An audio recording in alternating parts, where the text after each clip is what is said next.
So welcome everybody. This is West Houston Democrats. This is our November meeting. Welcome. My name is Jeff Hilton, for those of you who don't know me.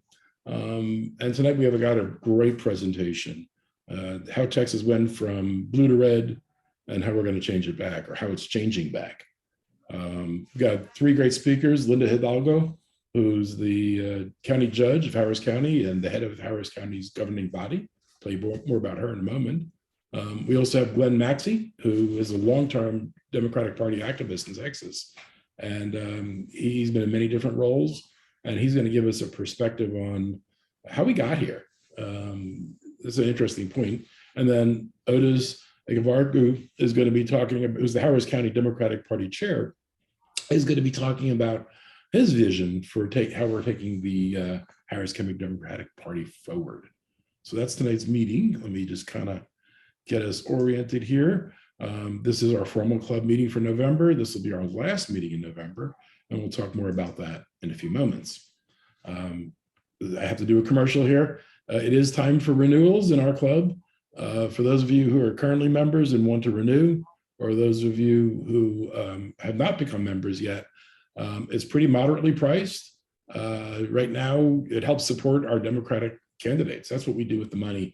We figure out how to use it best to spread the word in the biggest possible way and give exposure to as many Democratic candidates as possible.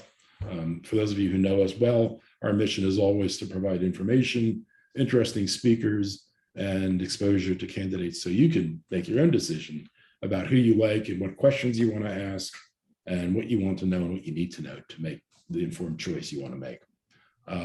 If you join our club, you can vote in our January elections. You have to be a member before the end of the year. We have elections for our executive council, which includes our board, and we have some proposed bylaw changes, which we're going to be putting in front of the membership at our January meeting. Anybody who joins now, it's valid from now till the end of 2022. And the URL is westhoustondemocrats.com/join. Enough about that. Thank you for letting me do that, please. As I said, our topic today is how Texas went from blue to red and how we're going to change it back. We've got fabulous speakers, and I'm going to do just a moment to introduce. Let me just make sure. Lina, are you ready to talk in about 3 minutes or 1 minute, however long it takes me to introduce you? Yes. Perfect. Thank you. So I'll just do an introduction for Harris County Judge Lina Hidalgo. Lina is the head of the Harris County governing body. The way we're organized is we have county commissioners and the county judge, and they work together. And that's who runs administratively and operationally so much of the county. They've got a significant budget they are responsible for managing. It's used for building and maintaining infrastructure such as roads, bridges, highways, managing the county courthouses, jails, libraries, parks, and the Harris County Flood Control District. So quite a few things. As we know, Lina got elected to this position a few years ago. She's the first woman to be elected to this role, and we're very proud of the job she's been doing. Part of the responsibility of this job is to also be the county's director of emergency management. That includes Homeland Security and emergency management.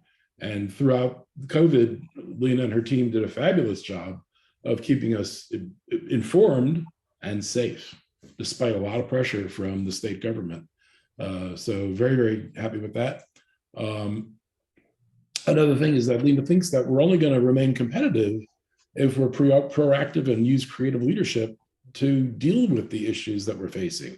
And we talk about this all the time: flood control, transportation, justice, and education. Those are the pillars that everybody brings up in almost every meeting.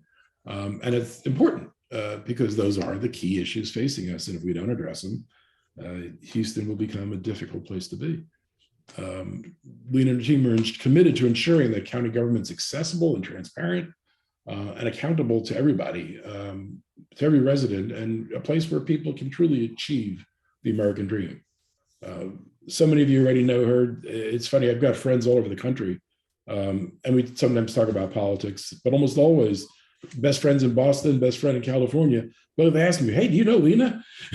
People in Kansas, do you know Lina? She's very well known, and it's really amazing. It's fabulous. She's been honored with the John Kennedy award, the New Frontier Award for the response to COVID.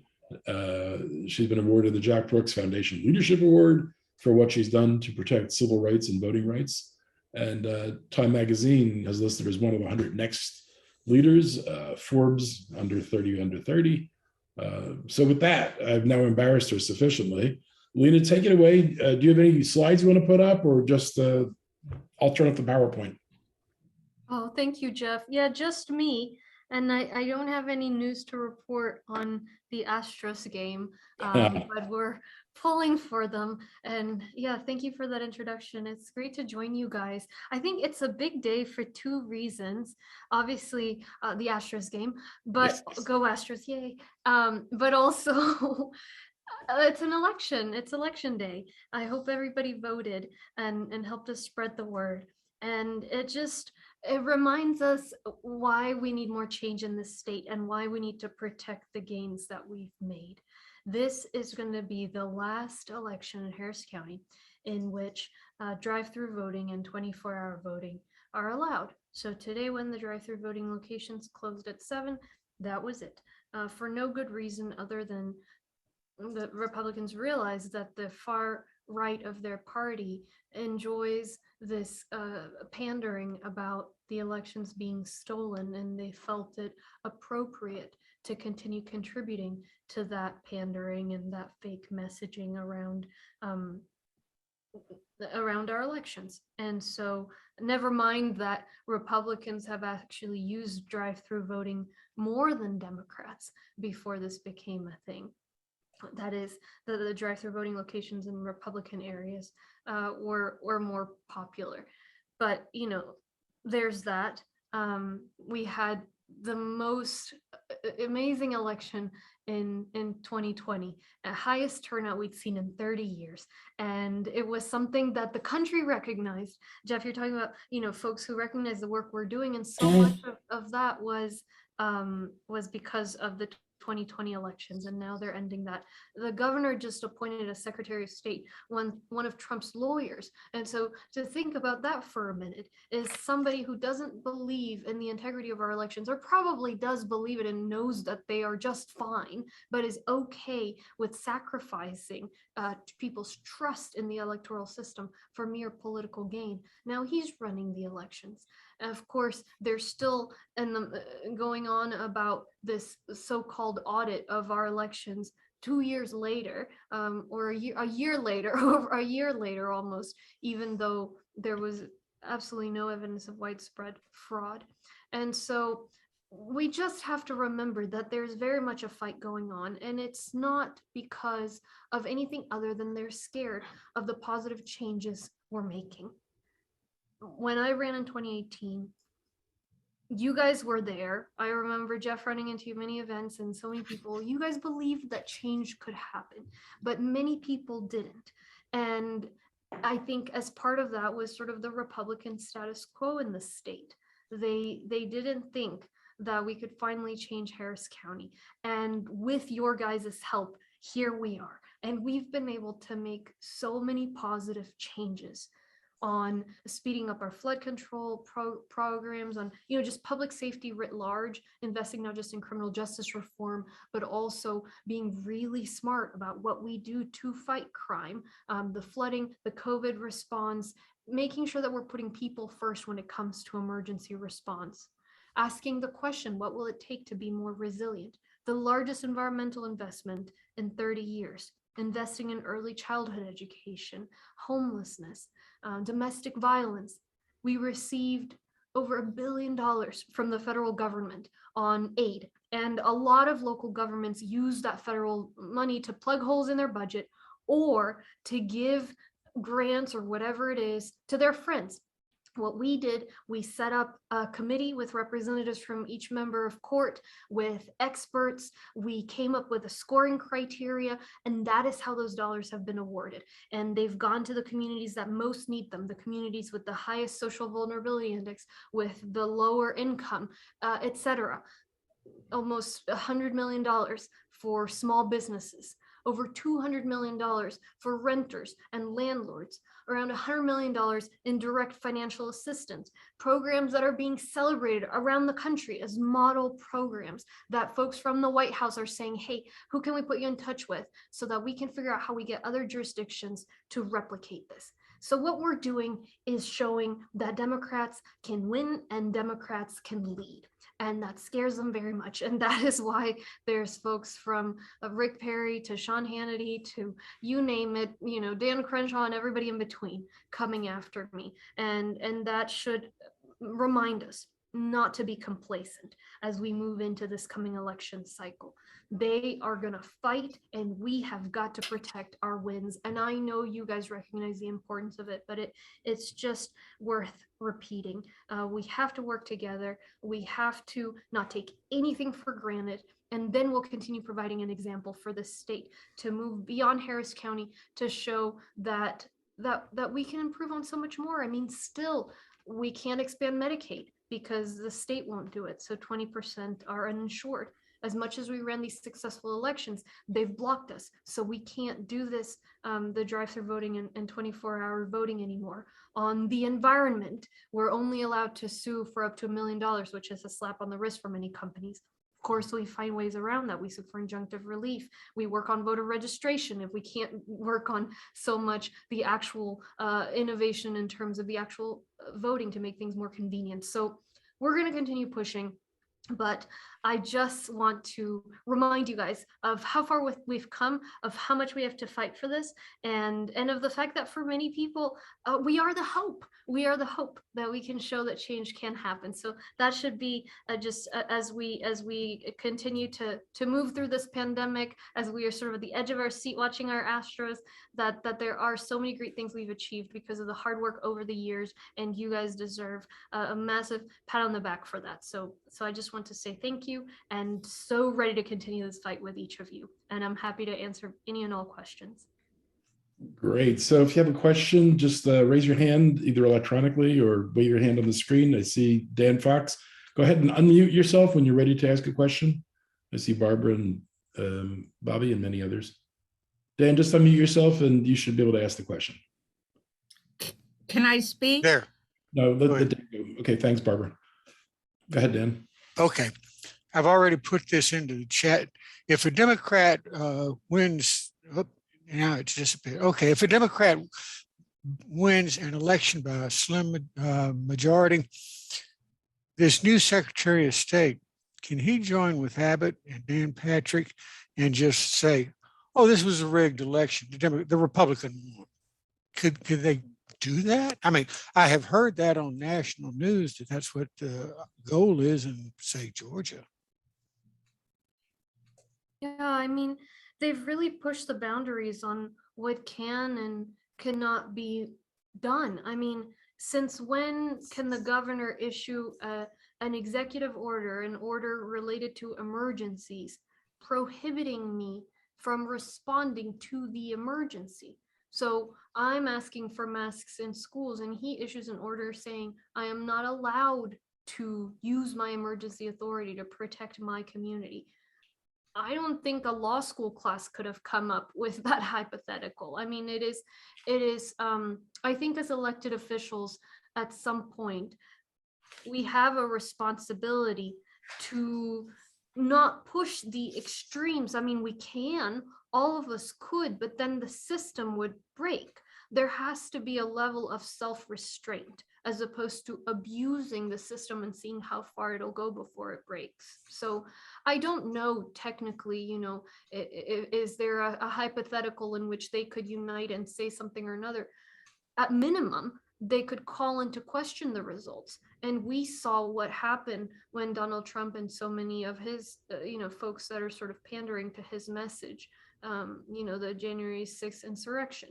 So what gives me hope is that these people know, maybe there's one or two of them that actually think the election was stolen, but I know, they know that it wasn't, and they know that our elections are secure.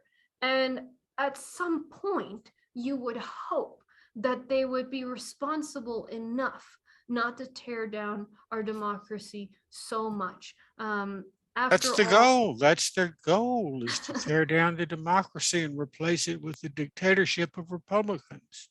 yeah, so and that's why it's important to not give them any room. I mean, when they announced that they were going to conduct an audit of the Harris County elections, we were talking about, okay, do we say we will comply, we have nothing to show here? Well, no, because then you're legitimizing the idea of an audit.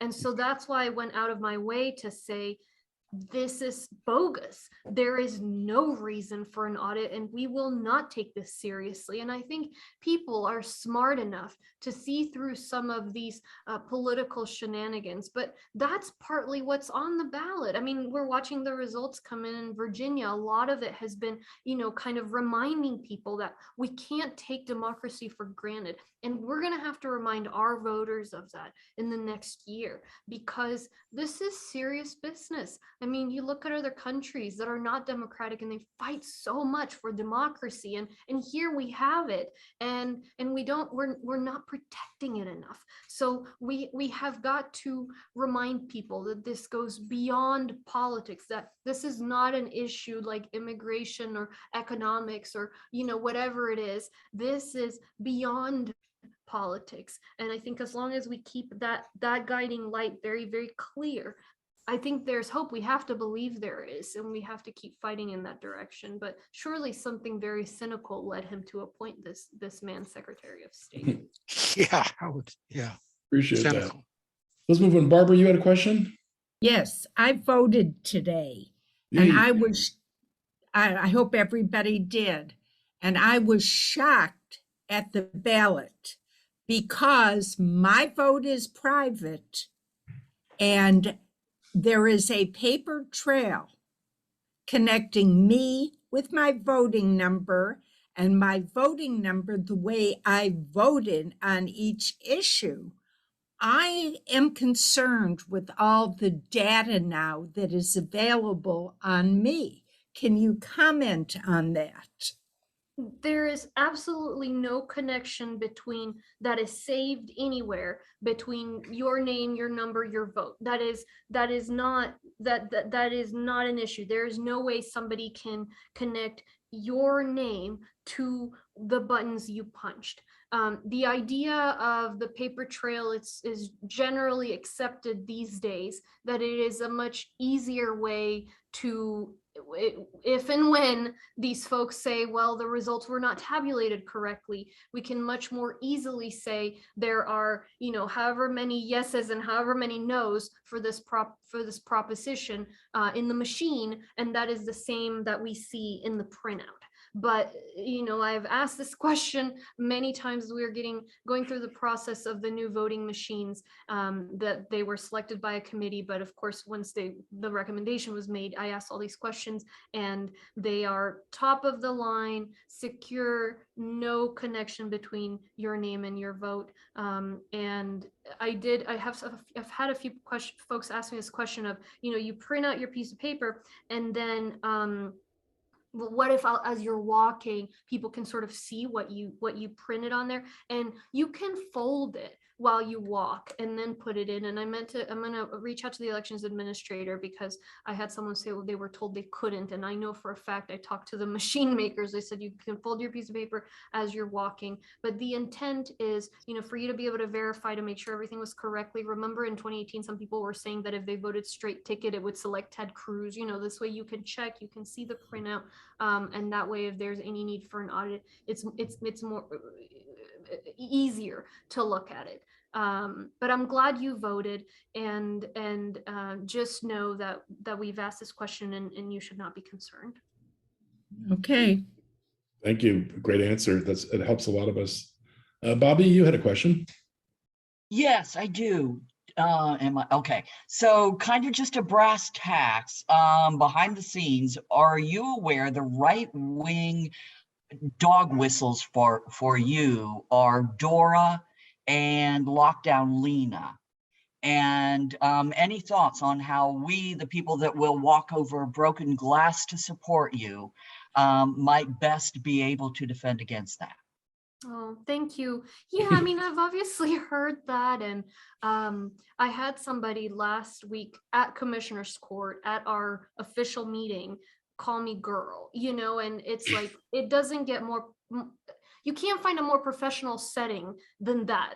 That I find myself in. And I just think I'm not going to change overnight generations and generations of what Stupid. people perceive as the role of women, and relatively young women. And I think of so many women who are my age, who have been through challenges, who are trying to raise their children, who have so many experiences, and to call every 30-year-old a girl is, it just makes me sad. But it's not something that I'm going to be able to change overnight. So my take is that by virtue of leading, doing my absolute best, hopefully I can little by little chip away at that perception so that there can be more women and more young women in places where decisions are made, and it's not so jarring to people. I would say, if you find yourself in a situation where people are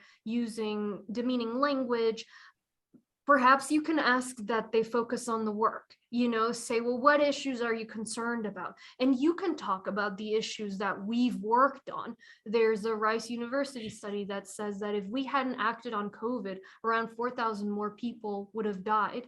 We've lost 9,000 people in Harris County to COVID. I just got an updated number today.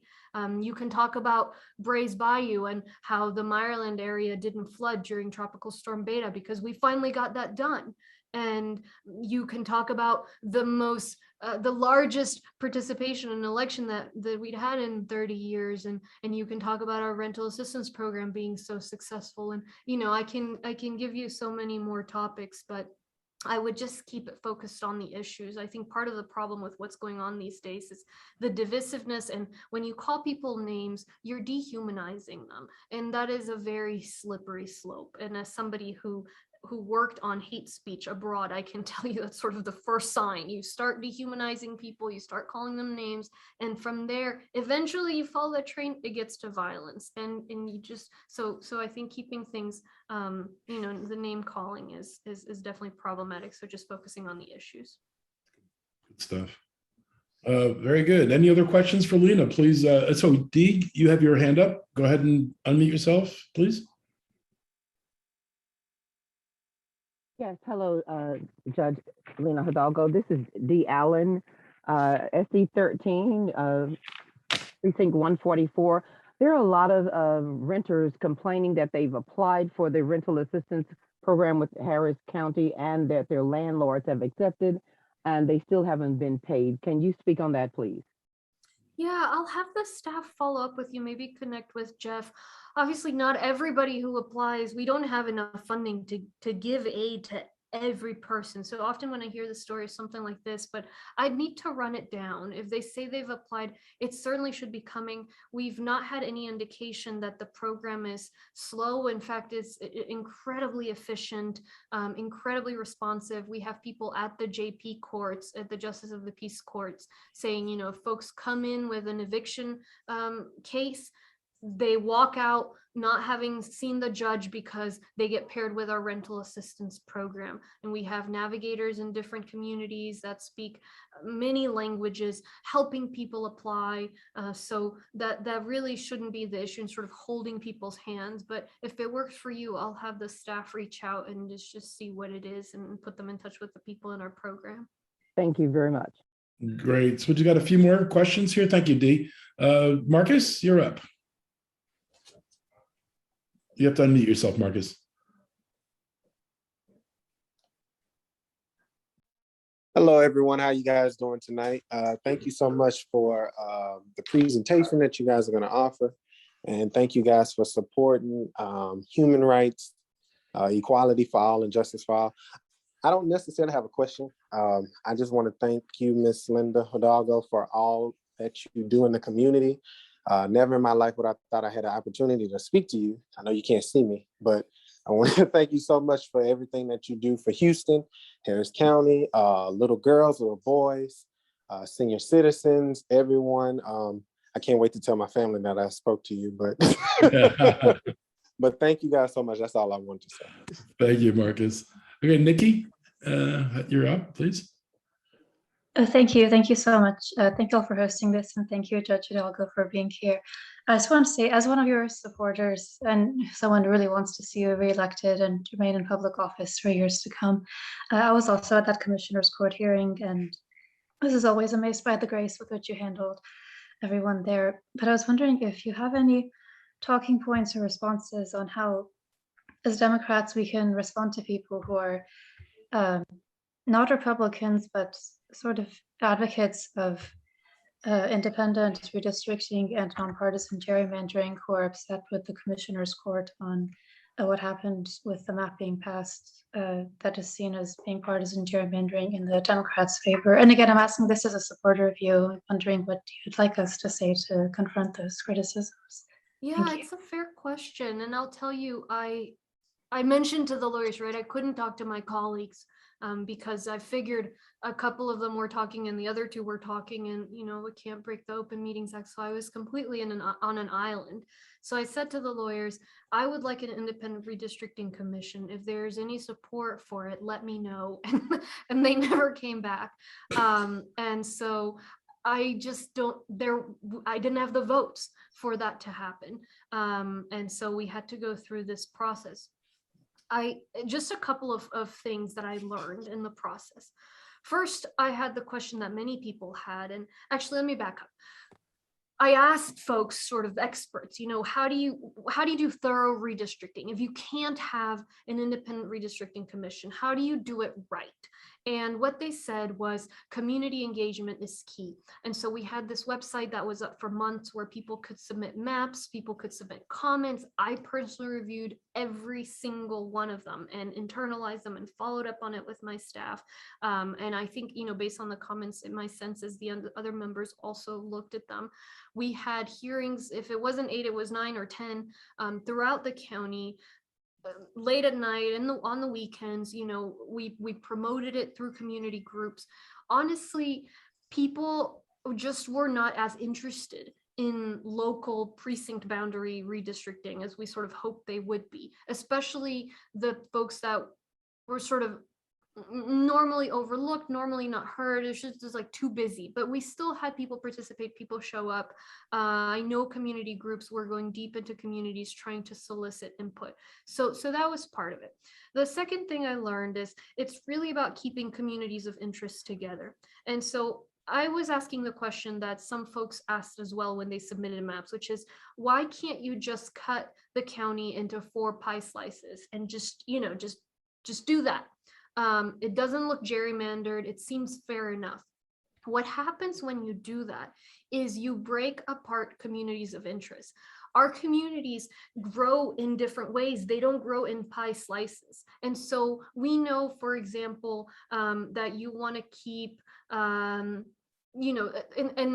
well, I don't want to get into the details because I'll just get derailed. But the point is, you end up breaking communities of interest apart, and that's why you don't want to do that. And so the map that ultimately was presented, there were a couple of versions that incorporated a lot of the community input. They are not perfect, but they are good maps, and they kept these communities together. For example, the areas around Addix and Barker, they need to be able to advocate together. The Aldine area, they've been saying for a long time, they want to stick together. Certain areas in Southwest Harris County, as you guys looking at it this way, same, heard a lot of people, we want these communities to be together. So it did that. And then the option was, the motion that was made was a map that sort of took Commissioner Cagle's residence with what used to be the other precinct and vice versa. And so, I couldn't vote for that and not be straightforward as to why I voted for it. And the reason I voted for that map was because, it did the piece of keeping the communities of interest together, incorporating a lot of the community input, but it also gives us a chance to have a member of Commissioner's Court, a 4th member of Commissioner's Court, that is committed to adequately funding the budget. This past year, we all voted for a budget unanimously in January. everybody, including Commissioner Cagle, including Commissioner Ramsey, voted for the budget. Then come the season to adopt tax rates, our county administrator worked out a proposal that would cut taxes and fund the budget.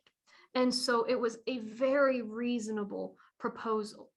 But the two Republican members decided that, again, back to the pandering, I guess they wanted to be able to tell their constituents that they cut taxes more than we would have cut them. I mean, it didn't even make sense. They would only support a proposal that it came $17 million under the budget for the hospital district. And that was as far as we could get them. They wanted to come like $30 million below our general fund budget and like $40 million below our flood control district funding. I mean, they're literally actually defunding these entities that provide vital services. And 2 years ago, they walked out to where if we keep doing what they're doing every year to the budget, we've made the projections, and per capita revenue for each person in Harris County, because the population is going to continue to grow, is going to go down. And so already we have long ambulance waiting times. So sometimes we have to turn them away. We have so much more work we have to do in flood control. We have like one MRI machine in all of Ben Taub. I mean, there's just so much that we need to do. And then the revenue per capita is going to go even down. They wouldn't even vote for a tax cut. So, it was definitely a tough decision, but I feel comfortable with it because at some point, if you're putting on the line life-saving services just so you can tell, I don't know what story, I just don't think they deserve to be on court. Great point. But I get it. I mean, it's been a difficult process, and I was reading up on some of these commissions afterwards. I've been reading more about it, and I don't think anybody has a perfect solution. Like there's one in is it Colorado or Virginia, one of the two, that basically they got so stuck that they had to send the redistricting to the Supreme Court. Then the other place they did it, and then the court ended up diluting a particular community's vote, or the commission ended up diluting a particular community's vote.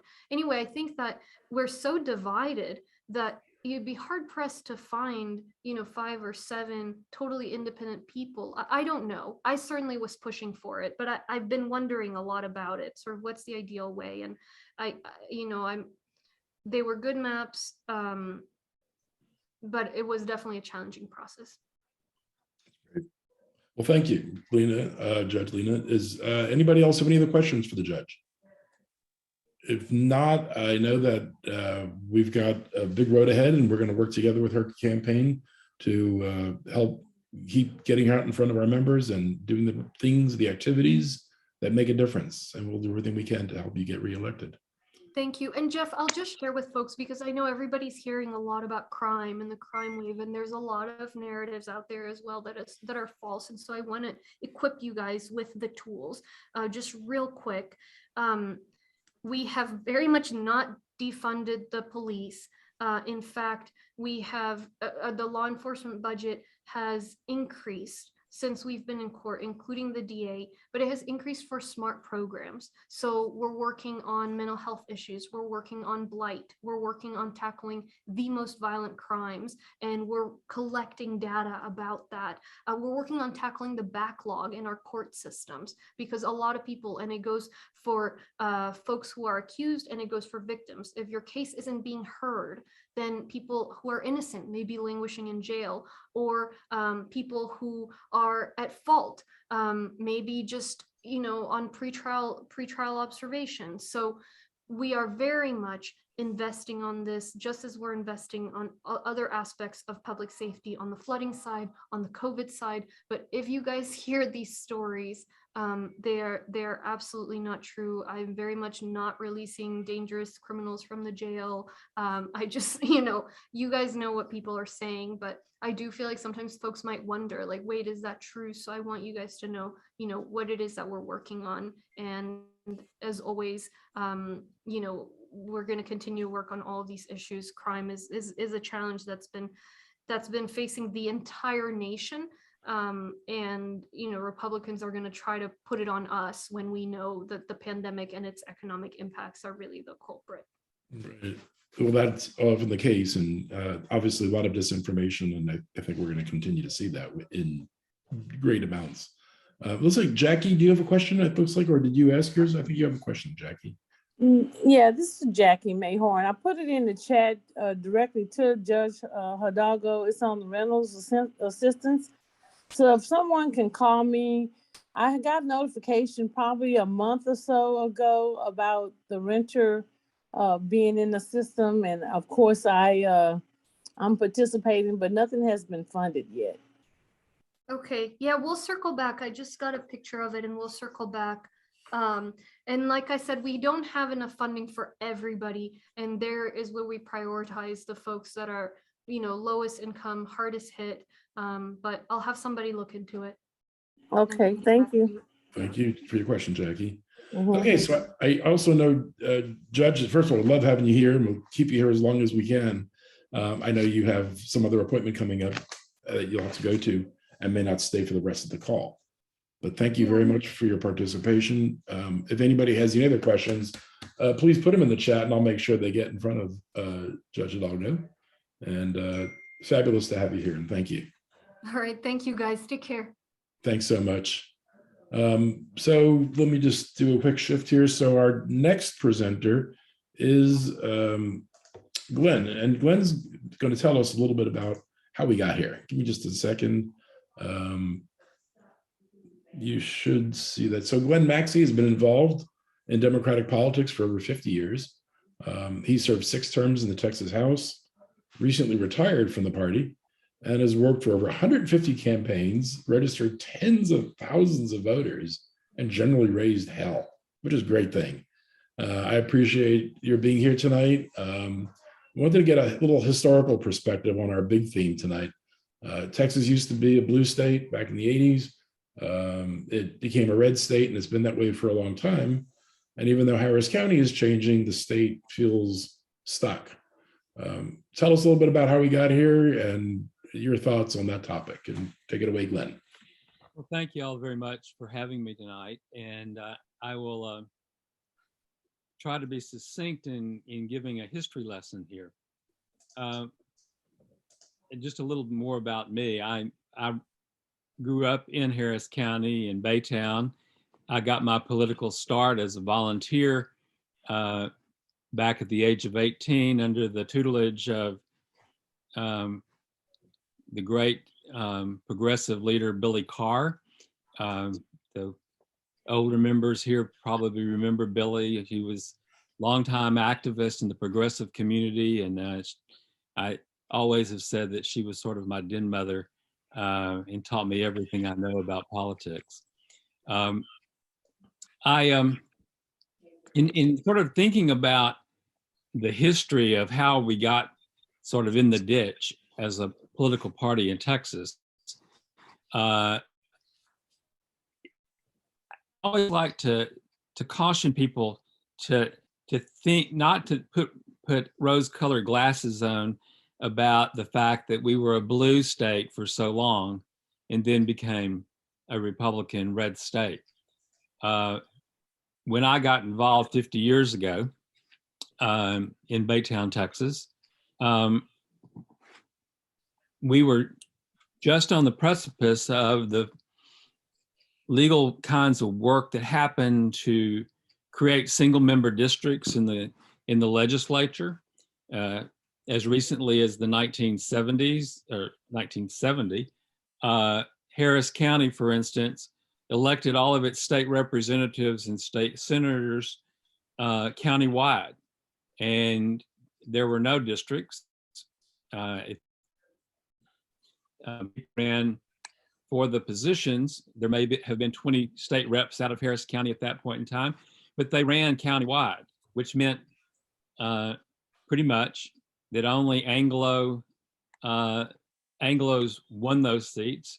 The legislature was overwhelmingly white, very few Hispanics and Blacks. The first Hispanics and Blacks, of course, only being elected in the 1970s.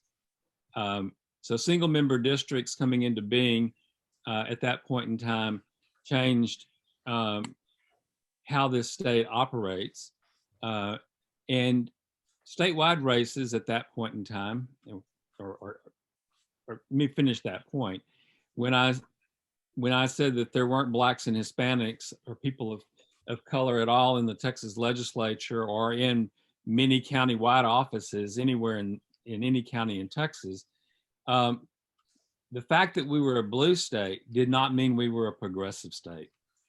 You know, at that point in time, the majority of the members of the legislature and commissioners' courts and all of those things, as I said, were Anglo males, mostly business people, and very conservative. So if you think about the politics of how people were voting on these boards and commissions and in the legislature, the policies that were being adopted were not exactly what we think of as democratic policies of 2021. The amazing work that Lina Hidalgo and Harris County Commissioners Courts as the prime example of doing all of this kinds of things for communities across Harris County is radically different from what was happening 50 years ago. It was a very conservative state. So the fact that as Republicans began winning elections in Texas, the policy changes were not that different because the legislature was very, very conservative. So if we think about campaigns of the 1970s, 1980s, in how the Democratic Party operated, the party was not a central core in electing candidates to office. Candidates ran independent candidate campaigns. When you had all the statewide elected officials were Democrats, the elections were really in the primary where Democrats ran against Democrats, and nobody shared their data. They ran their campaign, they had their supporters and their donor list, and when the campaign was over, it went back into their operation, was not shared across to other candidates running for other offices. And so it was very much siloed. Back in the day of whether Preston Smith was governor or John Connolly, you know, the fights between the conservatives in the party versus the progressives in the party were all primary fights, and that data retained itself there. The Republican Party 50 years ago began a program across Texas. Karl Rove was the architect of it. And I think everybody here knows of Karl Rove and his work over the last decades. But Karl Rove set out to do the kind of spade work to elect people to offices of school boards and city councils and commissioners courts, and really built a farm team for the Republicans.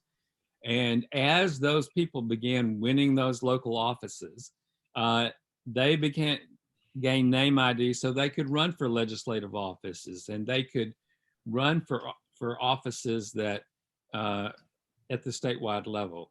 So it was not until the late 1970s, and 1978 to be exact, that Bill Clements was the first Republican that ran a campaign that was able to win the governor's race in Texas. And that, up until that point, the governor pretty much controlled, in his operation and his donors, controlled who was the state executive committee, who was the leadership of the state party, and the governor's game.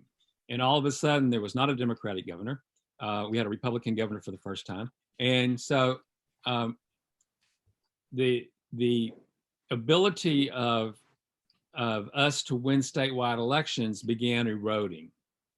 And at that point in time, the funding of the party didn't come from grassroots people. that came from organized labor and trial lawyers and organized teacher groups. And, as they began protecting their incumbents that were supportive of them, in each election, we began targeting legislative seats to the Democrats that were in office. And as Republicans picked them off, every election cycle, we lost more and more members of the Texas House of Representatives in the Texas Senate and congressional races over several decades. And there was no institution, no party institution to build the infrastructure for these campaigns in place. And so the party pretty much died on the vine, I would say. As we got to the 1990s, and when Ann Richards was defeated, and then Bob Bullock and the Attorney General's office was lost, and all of a sudden we had no statewide elected officials, and the legislature was now still, when I got elected to the state legislature, we still had a Democratic majority in the House and the state Senate, but it wasn't very long after that we in the 2000 redistricting, where Republicans got control of redistricting and then pretty much drew maps that gerrymandered the majority out of the state House and the state Senate. So we sort of became less and less effective as a party. I would say that, and it's sort of always surprising to people when I say this, but the Barack Obama campaign in 2008 was pretty much sort of the last nail in the institution of the Texas Democratic Party. And I say that because I tell the story of standing in the headquarters in Travis County, and as we all in that amazing campaign worked to elect Obama president in 2008, I heard volunteers for the Obama campaign in every headquarters across the state walking in, and volunteers would say, "I'm here to help." And the first thing they were told was, "Oh, we can't win in Texas, so we're going to make calls to Colorado or New Mexico or Florida. We can't win in Texas." And we did that for several cycles of telling our volunteers that it was a lost cause now in Texas. And pretty much by that point, it was, because there was no infrastructure for somebody to run for statewide office. And so beginning around 2012, and when Gilberto Hinojosa got elected to be chairman of the state Democratic Party, we began to right this ship in a way that said we have to go back and build the kind of infrastructure in data systems that will allow anybody in the state of Texas to run for public office again. If we think about just the major thing the party does of having a voter file and data for campaigns and candidates to use, by the time we were in using the data system called the VAN for the first times in the late 1980s, we were only updating the VAN where we had state representatives and state senators. So if we were not adding phone numbers and we were not doing the kind of data work that we needed in counties around Texas, all of a sudden the county judge and the county clerk and the sheriff in Parker County didn't have a data file anymore. So in 2012, we sat on, for the first time, going back and saying we have to run statewide, we have to have data systems that help candidates at all levels. And every election since 2012, we have been doing something radically different than it had ever been done before. In the past, we had only always gone and talked to the people who had voted in the last election. Who were the volunteers in the last election? The Democrats. We're going to talk to them. We're going to turn them out. Well, that was a rapidly diminishing group as less and less people were supporting the Democratic candidates statewide. So in the last decade, 8 years, 9 years now, we've seen a radical change in how the state party has put in place the kinds of infrastructure with staffing statewide, with doing vote by mail programs statewide, building data systems, so that today, in 2021, we have candidates running now for, as in 2018 and 2020, we had candidates running for every congressional seat in the Democratic primary, almost every House seat and every state Senate seat. And as we now have candidates running statewide again, when they're using our data systems, that data is all now shared. So in 2021, whoever our nominee for governor is, as you make a phone call and you identify a candidate, a voter that's supporting our nominee for governor, the state rep or the county judge candidate in Harris County knows of that voter across all campaigns. So now all campaigns are integrated. State legislative districts, state Senate, the congressional campaigns. 20 years ago, every Democratic campaign was doing a vote by mail program. Some people got 10 applications from 10 different candidates. Now the state party does a unified vote by mail program, so that we're talking to candidates,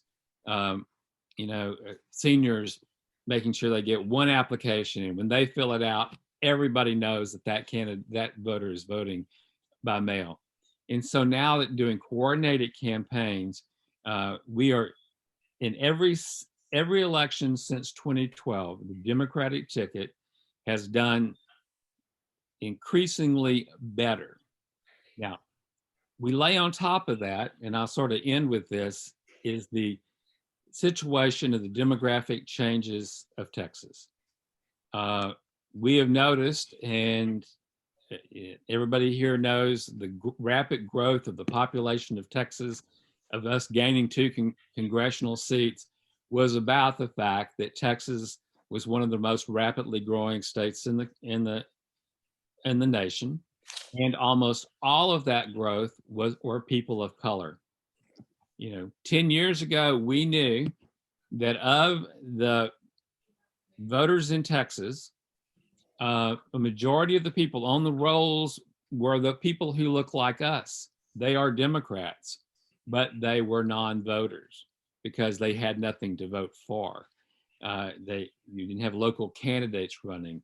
And as we are now doing more and more and having candidates run for office at all levels, and we are now changing the demographics of this state rapidly. Of the voters that are, the voter registration rolls have, from 2012 to 2016, from 2016 to 2020, each year, almost 2 million more voters were added to the rolls in the state of Texas. Those voters are overwhelmingly people of color. They're overwhelmingly younger. And here, I always like to end on a data point where we talk about demographic changes. In Texas today, every day, there is an old white Republican that kicks the bucket. And every time that old white Republican kicks the bucket, there are 3 kids of color that same day that turn 18. Nice. There will be over 250,000 kids that are Black and Hispanic and Asian turn 18 in Texas this year alone. Wow. The demographics are changing very rapidly. And if we look at going into a race, people think, oh, the Republicans have controlled the state for so long. Greg Abbott, who looked like a juggernaut with a lot of money, he's at his lowest popularity rate since he became governor in the most recent polls.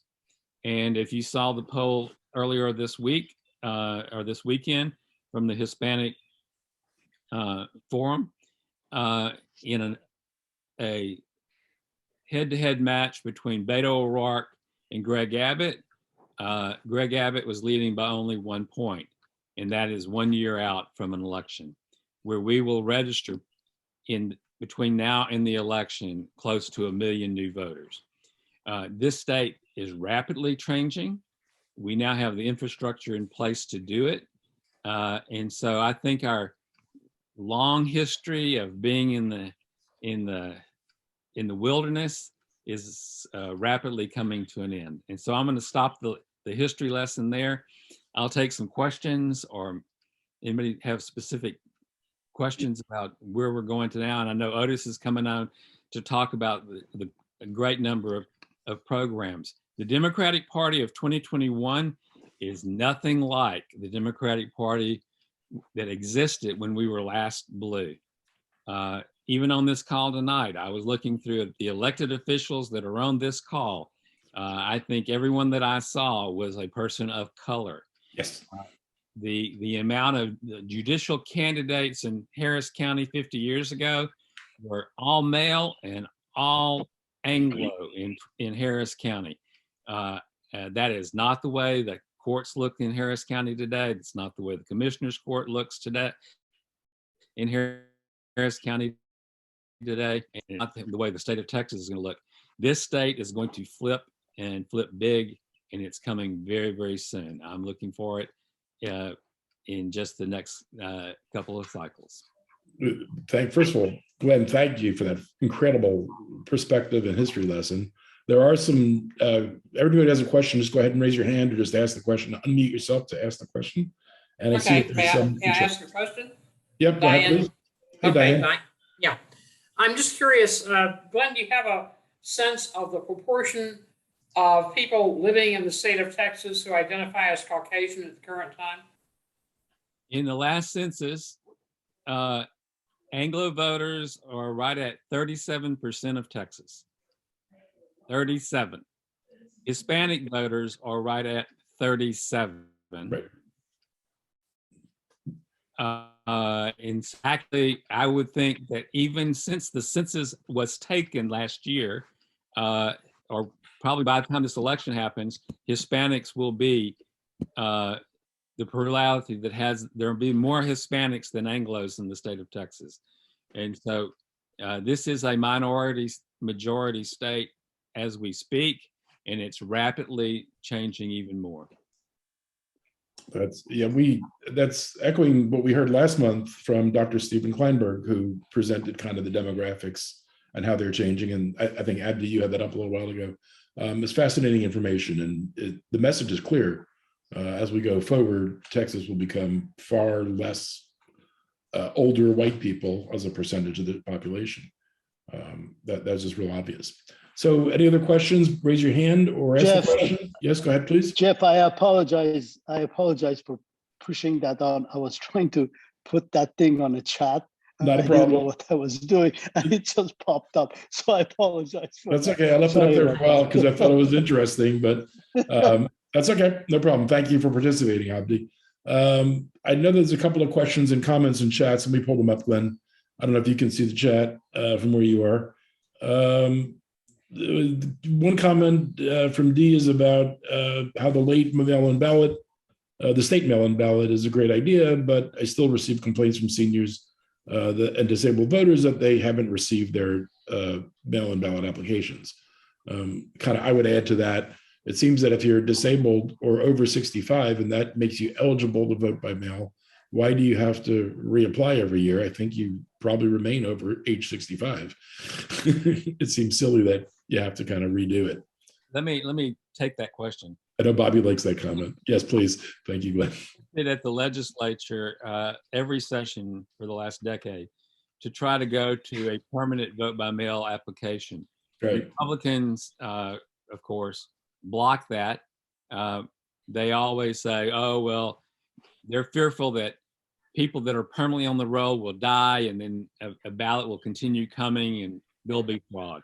There's always that bugaboo that there's going to be fraud.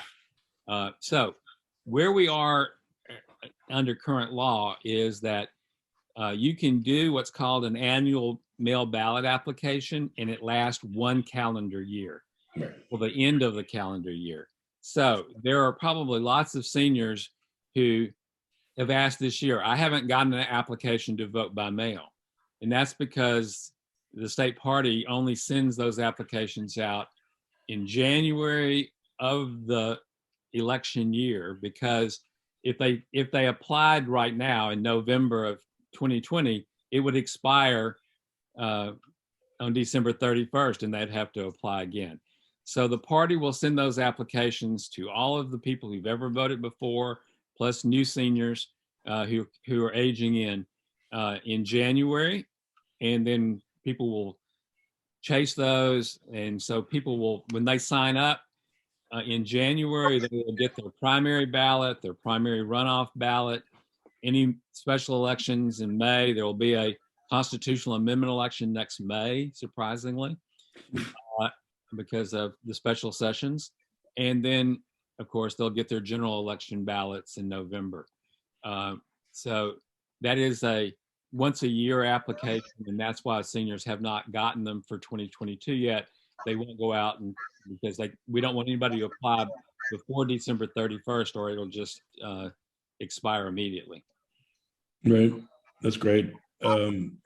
It's amazing what all the machinations they'll go through to help suppress the vote. There was a question about high school voter registration. Exactly. I was right. The state law is that high school principals are required to offer voter registration to everybody who is eligible twice a year. And that happens in a lot of high schools. It has a lot more to do with what the local voter registrar does working with the high schools. And so that's one of the important things about the election administrator's office in Harris County. I'm sure that they have a program that is working with HISD and other school districts to make sure that the principals know that they are required to do that. There was in the issue of voter registration. Now, I just want to comment about some victories happened in all of the machinations at the legislature. In not that we saw a lot, but there were some bright spots in the bill that passed that ended 24-hour voting and all that. There were some positive things, and one of which is, as you might know, if you move within your county, you can go online to texas.gov and put in your new address using your driver's license audit number off your driver's license, and it will automatically update your address without you having to do that. That's been the law for a long time. This session, we were able to get into that bill in the special in the state of Texas to update their address by just going online to texas.gov, and that bill becomes effective December the 2nd.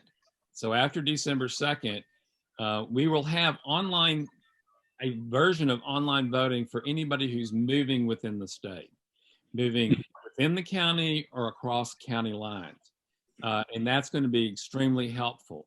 The other program that we've been doing very effectively in the last 2 cycles, a program that I helped launch in 2018, is doing what we call change of address mailings, in that when voters move within the state of Texas, they have to update their address, especially if they move across the county line. And so it is possible to go to the post office, get a list of everybody who has a change of address, compare that with a voter file, and then contact the people who have moved. We're also able to take the list of everybody in the nation who has a change of address to Texas, look at their voter history in the state they left. If they've moved from California, and they were a registered Democrat and they're moving to Texas, we can know about that and we can send them a voter registration application to get them on the rolls appropriately in Texas. So with the program, the state party is now underway of trying to register 1 million voters, doing the changes of address to get people appropriately in the right districts. We will change the demographics of the state rapidly for 2022 and 2024. So I'm really pleased about all of the things. The other program that's out there, and you'll see a lot of it happening, is a thing through registertovote.org, which is called Map the Vote. You will see it be used a lot in the programs that'll be unveiled in 2021. It's the ability to take your cell phone, sign up on Map the Vote, and stand in the neighborhood, and it will give you a map of every household on the streets that you're walking that don't have a registered voter at that address. And so it's a great way to go into Democratic neighborhoods or anywhere and know if houses and apartments without registered voters, knock on the door, ID them as a Democrat, and then offer them the ability to register to vote. Great. That's fabulous. A lot of our participants and members of our club are precinct chairs or precinct captains. So if that's a program you would like to participate in or do something about that, we can help you organize that kind of activity for all of these different programs. So don't hesitate to reach out to us. Glad to work with you. I think that Powered by People, which is the Beto organization from, great job. They'll be using the Map the Vote stuff a lot in a coordinated kind of way. That's great. Glenn, first of all, thank you so much. It's excellent. If anybody has any other questions, raise your hand now. I think, Safira, you had a question, I believe. If not, we're going to move on. Glenn, if you could stick around for a few minutes, we could also put some more questions for Glenn in the chat, and he can reply in there. But I want to thank you. Very informative, very helpful. And that really gives us a great perspective on where we are. Oh, I want to answer Dan's question that he asked about challenging elections. The issue of challenging an election was in Senate Bill 7 during the regular session. We all saw that. We saw a lot of press around that. That all came out. So it is not possible without going to a court and proving voter fraud in a court of law for the Republicans to overturn elections in Texas. So we missed that bullet. Huh. But didn't Dan Patrick pay out $25,000 for some people who were proven voter cheaters and yeah, but he offered $1 million. I think he offered $1 million. So he didn't. But he paid out $25,000. Exactly. And they were both Republican. Well, great. Thank you again, Glenn. I appreciate it. Again, please, everybody, please put more questions in the chat box for Glenn. We need to move on here. And again, Glenn, thank you so much. Our next speaker, some of you may or may not know, but hopefully you know him and we'll hear a lot about him. Odus Evbagharu is our Harris County Democratic Party chair. And he's the first African-American and the youngest in Harris County Democratic Party chair. He's currently the chief of staff for State Representative John Rosenthal. He's a political junkie, and he wrote to me that he's a sports fanatic. So I was worried that maybe he wouldn't show up tonight because of the Astros. But I see his smiling face, so I know that we got him for at least right now. And he's also a podcast enthusiast. So with that, let me hand it off to Odus. Thank you, Jeff. Thank you so much for having me. Thank you so much, West Houston Democrats, for everything that you're doing. Thank you all for. And I remember, Jeff, when you all came and created this about 3-4 years ago now. Exactly. So I remember that conversation, and we were talking about it. It's been a wonderful club and one of our leaders in making sure that we turn out the vote. Yes, I am a sports fanatic. I have the Astros on in the background. It's not looking so hot. We're taking a lot of L's right now. The Astros, Virginia's not looking too great. We haven't got our results back here in Houston for our elections. But Glenn, I know you guys got a big win over there with Prop A. So that's good. I'm glad that our grassroots organization is working very well. I'm glad that County Judge Lina Hidalgo was on. I'm glad that Glen Maxey, who I've had the pleasure of working with years now, who is a Texas guru and knows exactly what he is talking about, are here to talk about where Harris County is at, where the state of Texas is at. And then I'm here to tell you where we're going. And first and foremost, looking at some of the election results tonight, as some of you here are political junkies and you're seeing what's going on, one of the things that we have to do as a party is get better at running for something and not against something. And what I mean by that is that we're hearing so much Trump sentiment. We're hearing so much the Republicans do this. Look, we're the Democratic Party, and we are the big tent. And what that means is that we inspire hope and we motivate. Look, one of the things that we haven't done in Texas, we haven't expanded Medicaid. We have the highest uninsured rate in the state of Texas. We've got to do that. We've got to pass Medicaid expansion. That should be something that every candidate is running on. We are 43rd per pupil in spending for public education. We've got to get better. And the people of Texas said that in 2018 when they flipped 12 state house seats and said 12 representatives. I work for one of them. We've got to do that. We've got to talk about the economy and jobs. We have $7.25 minimum wage. We've got to increase it to at least $15. $15 is not enough, by the way. Study shows that you got to go up to about $22, $23 here in Houston. We've got to at least increase to $15 a year. We've got to start talking about something, what people are voting for, not what they're voting against. And you're seeing that play out in Virginia. The other thing that I got to be honest about too, about the Democratic Party, and I know some of you are like, man, I thought he was going to be a lot more positive than this. And I am, trust me, I think we're getting the right place, but there's some truths that we've got to talk about. We've also got to do a better job of recruiting candidates. We've got to get away from this whole like establishment mentality in the Democratic Party and start running some young blood, start running some new blood, particularly here in Harris County. One of the things that I'm very proud of is that we see a lot of the young, pragmatic progressives that we have in office. That's by design. I always tell people Harris County isn't just growing in diversity. It's not just growing in race. It's not just growing with our LGBT community, not growing with women.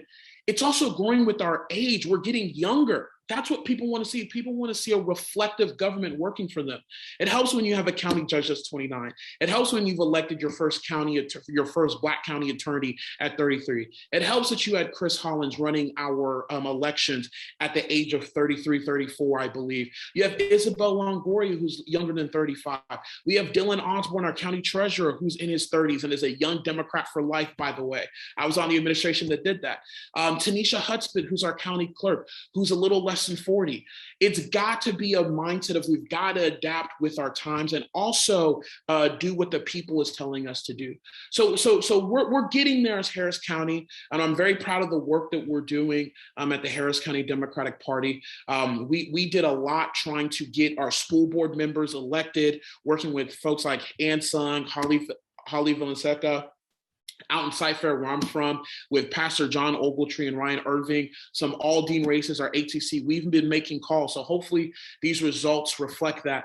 And so we're really proud about the work that we've done. But the other thing that we've got to be very aware of is that the Republicans are coming. I say this all the time in every club meeting that I've said, we are no longer the hunters. We are the hunted. Harris County is a blue county. You saw what they just did in county commissioner's court with redistricting.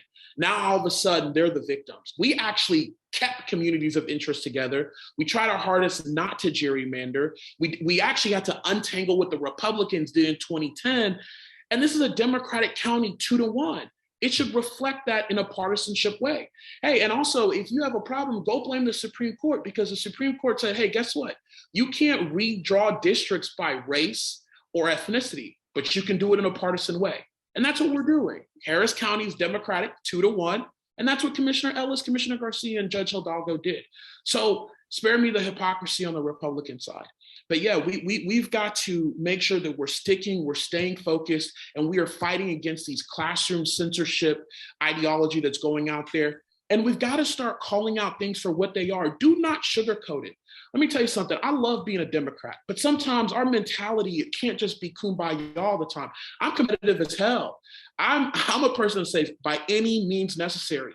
What they are doing to our democracy, which by the way, I think we're not taking seriously enough with January 6th, when you are that close to power and you have white racists and the Proud Boys sitting at the seat of the speaker's seat, that should tell you and heighten our senses up a little bit that, hey, they're coming for us. They're coming for our very fragile democracy. We've got to take that seriously. And we've got to make sure that we are calling things out for what they are. What they are doing is lying. It's not alternative facts. It's not some alternate universe we're living in. It's not a separate galaxy we're in. They are flat out lying. For instance, we talk about these classroom censorship. I don't call it CRT, it's classroom censorship. They are censoring our teachers in the classroom. These curriculums aren't even taught in most ISDs. You have fake investigations talking about pornography in the classroom, teaching, now all of a sudden we are now teaching white kids to hate themselves about their skin color. These are all lies. Oh, by the way, our education system, I read somewhere, teachers are 75% white. Most provosts and most principals and most presidents of universities are white. If you go look at our major sports leagues, the owners are majority white. 45.5 of the presidents, and I always make this joke because Barack is half white, but 45.5 of our presidents have been white. So who is teaching this classroom censorship that you all keep talking about? We have got to call out things for what it is. And I know for some it's very uncomfortable. I totally understand it. But if we don't get in a place of uncomfortability, they're going to do January 6th all over again, and it's going to be worse. That noose they had outside for the vice president, who, by the way, is their party, it's going to happen. It's going to happen. So we've got to stay the course. We've got to make sure that we're being involved. We've got to make sure that we are on this campaigns, knocking doors, texting, phone banking, which you can visit harrisdemocrats.org, sign up for a shift, become a sustaining members as well, because we can't do this without money and funds to make sure that we have our staff going. But we've got some work to do. I know Harris County is blue. I know the president is, the White House is blue, and the US Senate is blue, and the US Congress is blue, but we still got work to do because we have a fragile democracy that's worth saving. First of all, we have a lot to do. And first of all, thank you for your passion and enthusiasm, Odus. I think it's great. Tell us a little bit about, just tactically, how do we overcome some of the gerrymandering and some of the things that have gone on? And what are the best practices? That's really what I'm looking for. We have a lot of people on this evening presentation tonight who are candidates or judicial candidates or candidates for other offices. And we as a club work with them. Tell us all, from your point of view, what's good for candidates, what's good for the clubs. Absolutely, and I'm going to tell you something that I always do. The number one thing is you got to shut up and listen. You got to shut up and listen, because you're not going to know what to run for. You're not going to know what the issues are if you don't shut up and listen. You know, so many times when we're candidates and we're elected officials, we think we know it all. And yes, people have definitely entrusted us to represent them, but we can't effectively represent them if we are not listening to them. As my mother would say, telling my brother, my sister, and I, God gave y'all 2 ears and 1 mouth. So you're supposed to listen twice as much as you talk. And when we can do that, we can understand where people are coming from. We can understand the work together. Look, all of us aren't going to be Democrats. We're not. This is a county of 4 or 5 million people. All of them are not Democrats. Also, on the Republican side, they'll say the same thing. All of us aren't going to be Republicans. But what we got to do effectively as a message is that we've got to listen to people's needs. And that's why I always bring up our economy and jobs, because most people are middle class making $7.25. I bring up our public education school system because most people go through our public education school system and they have to get educated. And not just your traditional public schools. We've got to talk about trade schools, vocational schools, where people are honing in their skills, computer schools, technology schools, where now you see the way our world is changing. Then we've got to expand Medicaid, because that's really important. I think, well, I know healthcare is a right. It is not a privilege. In order to go to work and go make that money, in order to go to school and get that education, you have to be healthy. No one ever wanted to go to work sick. No one ever wanted to go to school sick. We've got to do these things. So we've got to listen. And then the way we go about it is that electorally and strategically, we've got to get back to what Democrats do best. We organize better than they do. We cannot be afraid. And I know COVID is a big stickler and things that has halted us a little bit. But I got to tell you, COVID, we can block walk in a safe manner. We have masks, we can socially distance. We are going to door knock. We are going to tell people what we are for and not what we are against. And that is a message that is coming directly to the voters of Harris County soon. That is something that we are working on. So block walking, phone banking, text banking, and getting involved in campaigns. And then the other thing that I always want to challenge our folks about too is that, look, you've got to go have uncomfortable conversations with those folks that are around you. My friends and I are in these group messages where we talk about, so many things. It might get heated about a little bit, but our democracy right now and our fragile democracy is on the precipice. I cannot press this enough. What they did in the Texas legislature is a microcosm of what is going to happen nationally in 2022 if we don't wake up. And we cannot wait for Joe Biden. We cannot wait for the majority of Congress. We cannot wait for them. We have got to do this ourselves.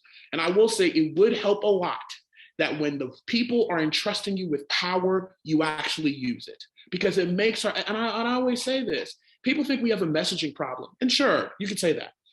But guess what? Your message gets a lot easier when you're delivering for the people. You know what I'm saying? Like the Republicans, when Trump was in there, he said, hey, I'm going to cut your taxes. Well, the reason why that's an effective message is because when he got in there, he cut taxes. Now, we all know it didn't help anybody. It didn't really help us. It just helped all his rich friends in the top 1%. But that's how messaging works. It can't just be, hey, we're going to go tell these people these things. And then when we get the power, we don't do it. We've actually got to work on that. And that's why I applaud our judges. I applaud our county commissioners court. I applaud our city council. Of course, our focus is always going to be electing Democrats up and down the ballot, no matter what. But we are walking it. We are, from Christian Menifee to Chris Hollins to Lina Hidalgo to county commissioners court to city hall. We are effectively doing that. There might be a little bit of differences, just like it is in every family, and that's okay. We can always debate that on the issues. But for the most part here locally, we are walking it. And that's what we've got to do. We've got to walk it so that way our message is effective in the communities that it directly impacts the most. So Odus, first of all, again, fabulous point. So I'm going to keep commenting on that. One of the comments in the chat is a question about how does Harris County Democratic Party help precinct chairs to organize and to turn out Dems? And I specifically have a point I want to add to that. I know I hear from a lot of the precinct chairs all the time that they don't know how to do some of the things they want to do. And so they collaborate with other precinct chairs sometimes. I guess please talk to what are the things which are being done to help provide tools to the precinct chairs, and two, within that, how can you utilize a club like ours where we have 20 or 30 precinct chairs as part of our membership in the 20 some precincts or 30 precincts that we cover?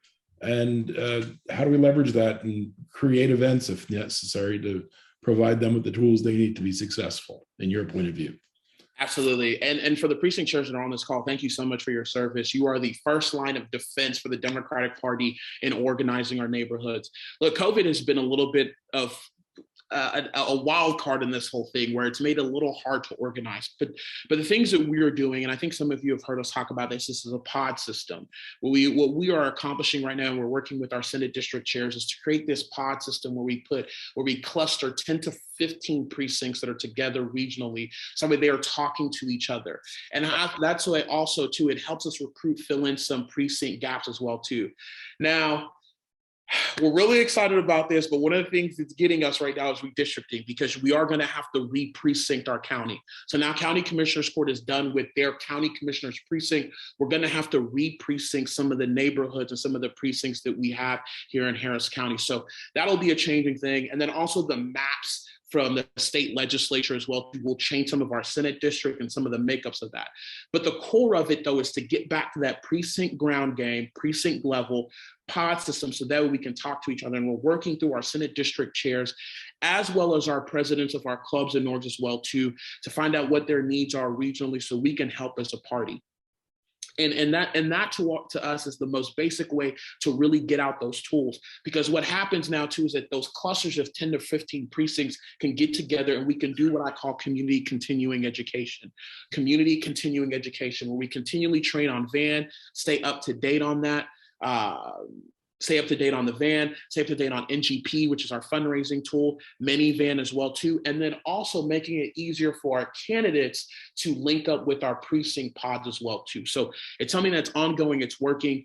Kim Christ, who is our chair of our clubs and orgs organization, we're working really hard on cultivating that, and so is our VR and training director, Jordan Bowen as well too, really working on cultivating those pods so that way they're really effective come 2022. The general election in 2022. Right.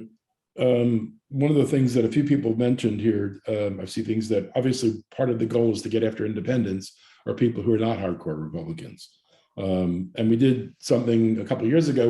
I mentioned this earlier. We participated in a large scale postcard mailing with all the local candidates, and that seems to have been effective. Again, I'll just encourage any tools like that or any things we can do as a club to help leverage that activity, I think really helps. And again, the more tools that you guys can provide top down, say, hey, here's the way to go do something and make it step by step and easy for people to go execute is the best path to getting things done, instead of having people sort of reinvent their own wheels. Absolutely. Totally agree. Again, I'm not criticizing, I'm saying anything we can do to help with that effort. No, absolutely. Absolutely. No, we love that. And it's always a team effort. It takes all of us. It takes a village. So it's not just HCDP by itself. We have over, I believe, 400 precinct chairs. We have over 35 clubs and orgs. So it's all hands on deck, including our leadership academy, which has been great helping too as well. So absolutely. And I will drop some emails in the chat as well too for you all to reach out to as precinct chairs. So you know where to get this information from, particularly from Jordan Bowen, who's our voter registration and training director, who puts on really good trainings. And we also work, I'd be remiss if I didn't say this, we also work really hard hand in hand with Swing Texas Left as well too, who helps us organize in different precincts and really get those trainings off the ground. And they've been in different places in the county already, training folks how to use minivan, do some relational block walking, understanding the issues of people so that we can have an effective message come the general. That'd be, yeah, great. I was to say, one of the things I've heard from a number of precinct chairs is they don't know where to look, and for whatever reason it's there. But again, if you drop into the link in the chat, some links, that'd be great. Also, if you have additional links you want to send me, I can distribute it. We touch about 1,700 people when we do our promotions. Oh, that's awesome. Between Facebook and our email list. So more than happy to get that out there. I know who all the precinct chairs are in our area, and there's a few who are not members of our club, but we very much want to help the precinct chairs. So any information is great. Anybody has any questions for Odus? Now's a great time to ask it. We have a lot of more comments I see in the chat, but if anybody wants to verbally ask a question, just go ahead and unmute yourself and ask the question. And if not, we have one more bit of business to attend to.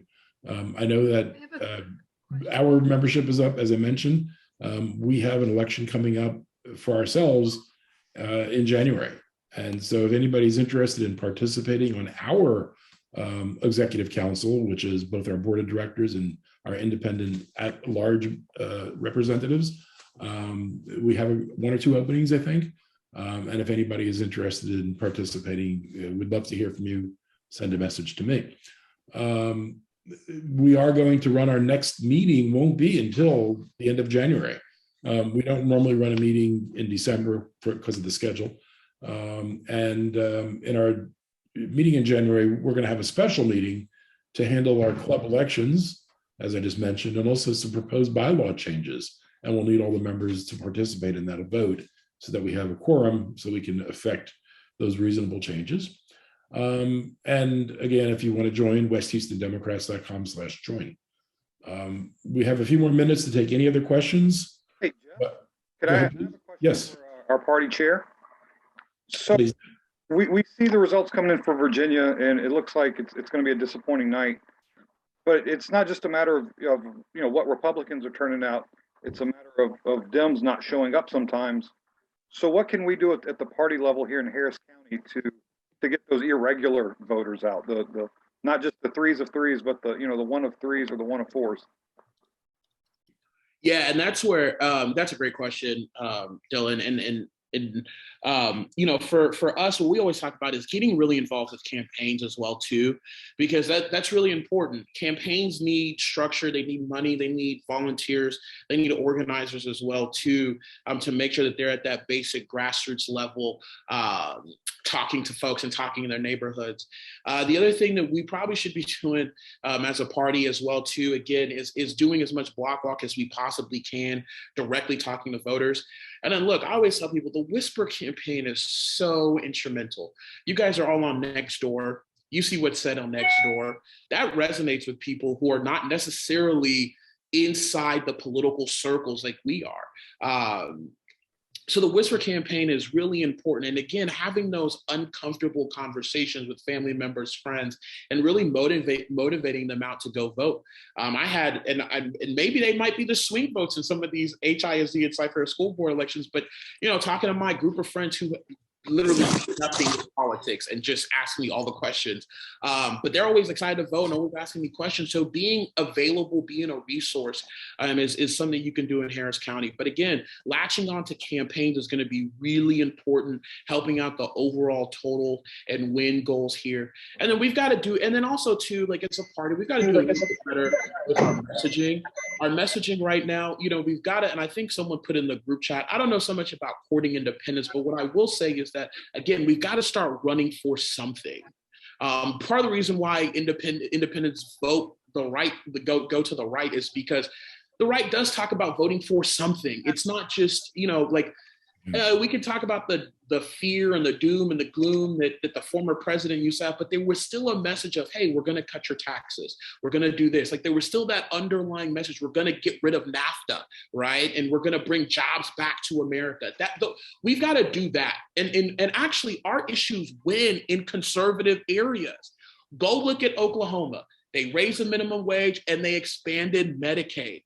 Do you know Oklahoma is the only state that had every county that voted for Sarah Palin in 2008? They're more conservative than us. Mississippi, Alabama, go ask them about their minimum wage and go ask them about expanding Medicaid. Go ask about legalizing marijuana in places like Florida. Like these issues resonate in conservative areas, but we've got to do a better job of messaging and making sure that we're saying this directly impacts your life. It's not enough to say, hey, we're going to protect your freedom to vote. We're protecting your freedom to vote so that way you can increase minimum wage to $15. We're protecting your freedom to vote because we're going to expand Medicaid so that way you finally have insurance during one of the deadliest pandemics we've ever seen. We're protecting your freedom to vote so that way we are not 43rd per pupil in spending for public school, and we're actually trying to get to the 20s or trying to get to the single digits and be that kind of state. So we've got to do a better job of messaging, and I think that's how we get some of those folks who are on the outliers that want to go our way, but also see the perspective of the right and say, hey, look, these are the things that we are for overall. Great. I love that you get us so passionate and get us fired up here. We got two quick questions and then we'll go from there. We'll formally end the meeting in a minute. Sophia, you have a question? Sophia, excuse me. Yeah, sorry. It's Saria. Excuse me, you need my glasses. No worries. I wanted to say that I really appreciate your passion for how we present ourselves. I think it's really important in order to make some progress. I'm new to Texas and I've been working on getting involved as much as I can, but I'm worried about the online presence of some of the Democratic organizations in this county, because I've been searching through Young Democrats, through different factions of Young Democrats, and either it's not active or it's not clear. And I think some of the ways to get those young votes that a lot of people were talking about just now in this call is to engage with them on a platform that they understand. Mm-hmm. And so I was wondering, and partially I also wanted to know, you mentioned Young Dems earlier, and I need an in. I can't figure out how to find their meetings, how to find their organizations or volunteer projects or anything like that. So Soraya, right? Am I saying that right? Saria. Thank you, Saria, for that. And look, I completely agree with you. I put my contact info in the chat, so email me. I'll get you squared away with our Young Devs. We're all over Facebook, Twitter. we do our best to put out an email blast. I can definitely put you on the email server as well too. You're absolutely right. We've got to engage people where they're at. I hate the term when people say meet people where they're at. I can meet you anywhere. It doesn't mean anything. I got to engage you to understand where you're coming from. So absolutely, we've got to engage them on platforms. That's how we're all over social media, our Twitter, Facebook, getting quoted in press. We try to put out our press releases. But the other thing that I always challenge our more experienced and wisdom, wiser elders is that, look, in order to get our demographics, if you look at 18 to 45, that's where Trump picked up gains, particularly in Black and brown communities. And we've got to do a better job because we've got to stop positional stuff. Millennials and my sister's generation, she's 19, they do not answer to somebody saying, hey, I'm the president, I'm the CEO, I'm the deacon, I'm the pastor, I'm this. Those days are gone. And I know it's hard for some people to hear, and I totally get it. Those days are gone. We've got to do is we've got to be relational. They look at Beto O'Rourke and they look at these figures as pop culture figures. They don't look at them as political figures. They're pop culture representatives to them. And so we've got to do that. We've got to, again, engage them where they're at. And we can't be dismissive. There's a 3-letter phrase that everyone gets up in arms about, right? And this is where the independent thing comes about. Defund the police. I'll give it to you. I say, you know what? Maybe that's not the greatest phrase. Totally understand that. But guess what? You know what Joe Biden did? He terminated private prison contracts with the DOJ. For me personally, is that enough? Probably not. But he wouldn't have done that if it wasn't for the defund the police movement. We've got to make sure that there is a job and an avenue for everybody in our party. Everyone's not going to be an independent. Everyone's not going to be a centrist. Everyone's not going to be a progressive. But you know what, though? A lot of our ideology is the same. Because if I tell you right now on this call, do any of you want to get shot by the police unarmed? All of us would say no. Does anyone think police shouldn't be held accountable and should have qualified immunity? We'd all be like, no. Do you want to get pulled over and harassed by the police when you're just minding your own business and breathing? Absolutely not. We all would say that. So we've got to get out of this, oh my gosh, the defund the police, the centrists, the progressives, all these guys are the ones that are causing us. No, we got to sit down and say, hey, look, this is not all going to be, we're not going to all get where we want. But if we can get a little bit of everything, put in a policy that directly impacts someone's life, we're going to get a big chunk of the electorate to come our way. So you don't have to be anti-defund the police. You don't have to be for defund the police to know that our ideology is the same and the substance is very, very similar into the approaches that we have. That's a great point. Thank you for your question. And Nikki, you've got a question, and then we've got one more after that, and then I know it's already run over our time. So thank you everybody for sticking around. Hey, Odus, can I add to that real quick? Because she asked specifically about the young Dems. There is a day of action coming up on November 13th. Mm-hmm. A great opportunity to get involved. They're doing a huge block walking day with all the college groups. So if you reach out to Odus and he can connect you, you've got that opportunity coming up in just a couple of weeks. Or if you are drop it in the chat, please. I just put that in the chat. Okay, great. Thank you. Oh, perfect. Okay. Great. Thank you. Nikki Haley, Hasley, do you have any question? In my glasses. Nikki? I think Nikki went away. Deidre or somebody from Deidre's team? Oh, sorry, I'm here. Yeah. Oh, Nikki, go ahead. Sorry, Nikki. Sorry, yeah, thank you so much for taking my question and being here so late. Just going back to the messaging, I have one fundamental question about Democrats versus Republicans. Republicans are so good at getting people riled up about issues that don't actually matter or exist, like the whole, teaching critical race theory in schools. As young Democrats, what can we do to message better about issues that do matter in a way that engages people emotionally without being too negative when the dangers surrounding us are so real? Yeah, absolutely. And I think, and what I'll say to that is that I do think actually Republicans do a good job of talking about issues that matter to people, right? Classroom censorship is a good example of that. Here's why. Because when you're the Republican Party, you're really only talking to one group of people, right? It's white people, particularly old white men, right? And so when you can take a thing like classroom censorship and you can say, hey, they are teaching our young white kids to hate themselves and not be comfortable in their skin, it directly impacts them. What we've got to do is we've got to go back and say, that's a lie. This curriculum is not being taught in any school districts. And we are not, this is not a curriculum that's taught in schools. It's got to be classroom censorship. What we're doing is we're trying to run from it and kind of like, okay, there's some egos we have to massage. No, a human being is going to know, look, this is classroom censorship. Parents should absolutely have a say in what is being taught in their classrooms. I don't argue that point.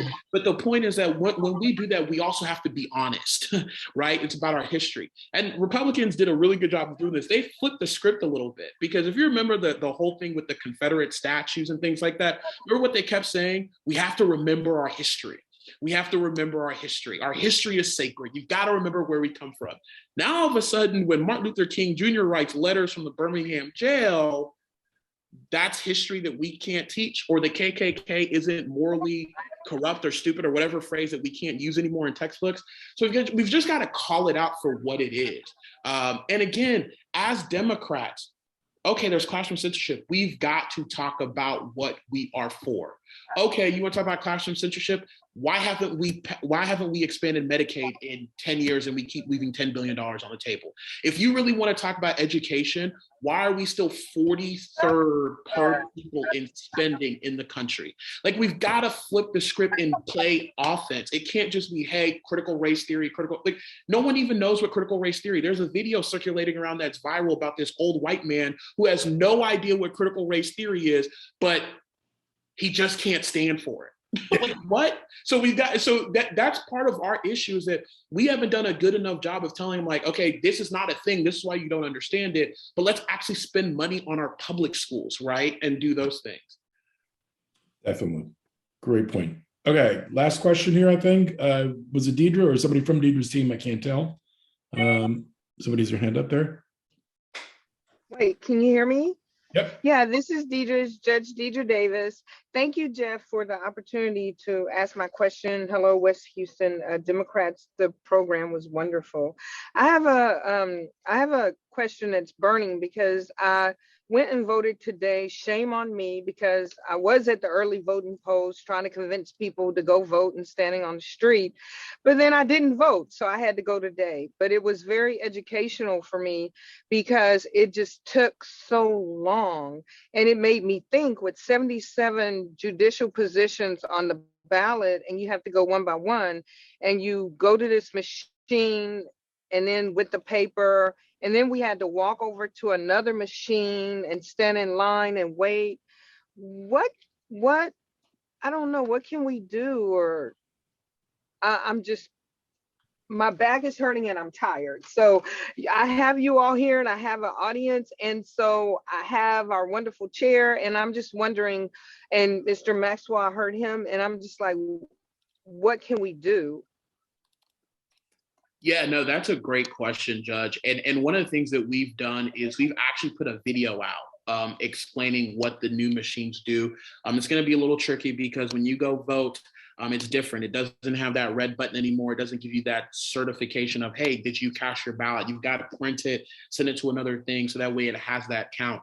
And that's done for auditing purposes, right? There's a lot of minutia to it. But what we've got to do is we've got to create, we've like I said, we've created a video. I'll put it in the chat. That's on Twitter, Facebook. I believe we've also emailed it out. But it's a great tool to understand how the new voting machine works. We've done it one in English. We've done one in Spanish. And it's just going to be incumbent on us to really educate our friends and family on how this new voting machine works, especially come the primary. And I know people have been doing that. It's just going to take more education to tell people, hey, this is what's going on. And I know the Elections Administrator's Office is doing that as well, too. And I think you'll see more in-person trainings as well, too, now that COVID is, we can safely distance and do things like that. So, yeah, like I said, we have videos out there, but it's going to take all of us to educate our family and friends to make sure that they know what's going on when they go vote and they deal with these new machines. Right. Are we going to deal with anything with the lines that might potentially be coming? Because when we had a machine that we went, voted, hit the button and left, we had long lines. Now we have a machine where we vote, pull the paper out, and then go over to another machine and stand in line again for the second time. Yeah, I mean, I'm perplexed. yeah, that question I obviously can't answer because I don't know what election day is going to hold and what it's going to bring. I submit I probably turnout probably will be high in our primary, in our general. Again, I think it's just going to take education for all of us in telling folks how to use the machine and then how to go about it. And I know they're going to continue to work on it. Part of that is making sure that we have as many polling locations as we possibly can have in Harris County open. And they didn't do us any favors with SB1 with the limiting of 24-hour voting, drive-through voting, things like that. So we're going to be fighting against those odds. And Judge Davis, that's what the Texas legislature exactly wanted you to do. Make sure that you're asking these questions because they knew we were going to be in a lose-lose with the legislation that they passed. So we've just got to educate our people. We've got to be diligent about it. We've got to anticipate some long lines. But hey, we're Democrats. We're resilient. We're going to fight it. We're going to get more Democrats elected so that we can reverse some of those things they did and keep it rocking and moving so that we can make voting accessible and the freedom to vote protected for every individual in Harris County, Texas, and this country. Thank you for your service. Thank you very much. Just a comment on that, Odus. So where I voted, there was probably 14 or so voting machines, but only one scanning machine. And so that might be part of the issue. It might be to have more scanning machines. Obviously, if you have that many people voting, probably one is not enough. And obviously, I know someone works out those ratios, but maybe that's good feedback to carry. Yeah, and I think also too, I think one of the things that we also have to remember is that our voting machines and like the scanners and stuff, I assume there's going to be more in the primary, right? This is a low turnout election in an off year, so they won't have as many equipment and things like that out. But I surmise that when it comes to the general election and the primary election, we are going to see boatloads of machines and scanners and more election workers as that'll ramp up as well too. And look, this is great feedback. What you all should do is write to us as the party, but also talk to the elections administrator's office as well too and tell them, hey, look, this is the first time we've seen these machines. Here are some of the concerns we have. How can we help to rectify this, right? Being a part of the solution as well, too. That'll go a great way and will really help out a lot of people. That's great stuff. And again, thank you for being here and hearing everybody's comments. Thank you, everybody, for the comments. We've gone sufficiently over time. I want to apologize, but I appreciate everybody being here and I appreciate all the comments. We always have great meetings and we had great turnout again tonight. And it's always you folks who really make this club. So thank you for that. Thank you to Judge Hidalgo's team and to Glenn for the great information, and Odus, of course, thank you. Reach out to me personally if anybody wants to participate in our club.